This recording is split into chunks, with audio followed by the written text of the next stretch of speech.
My name is Shak Mathenge. I am a producer and film curator from Kigali, Rwanda. So most of my work in Rwanda is producing documentary and fiction, both short form and narrative and feature-length documentaries. But I also work for the film festivals, so I curate different festival programs throughout the year. The lab had been something I wanted to apply for a while, but imposter syndrome had stopped me. I didn't think I was good enough, to be honest. So it was, I was just really grateful for the opportunity to come into this space and be around other filmmakers from the region. I think it challenges you to go beyond your comfort zone. There's really no space for complacency. You have to really come here ready to do the work and ready to be very honest with yourself about what you're trying to do and why you're trying to do it. And I mean, if you try to, for lack of a better word, bullshit your way through it, you'll be called out on it. They really want you to really try to apply yourself as much as possible.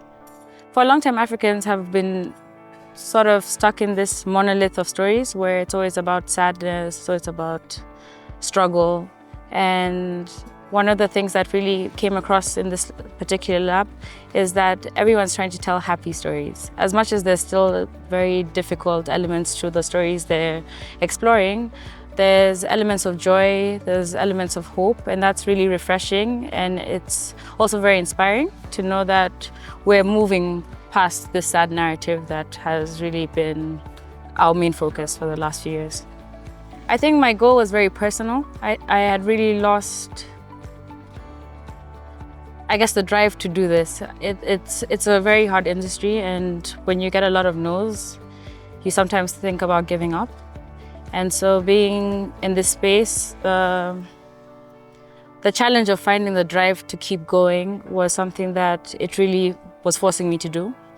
I had to really look not only at the story, but look deep inside to find out why did I even become a producer in the first place.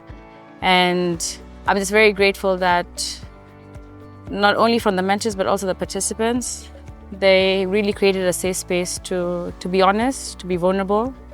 And that's the main thing I'm taking away from this. It's that you're not alone in this journey. There's a community behind you that also wants to see you succeed. Because this industry can only grow if we all come together to build something. I'm just very grateful that spaces like this exist, especially in this region. And I hope that they will continue to exist. And I think more countries in the region also need to be included. So I hope as the Great Lakes Producers Lab continues, there will be the inclusion of places like South Sudan, Burundi, who also have important stories to tell, but also lack access to programs and platforms like this.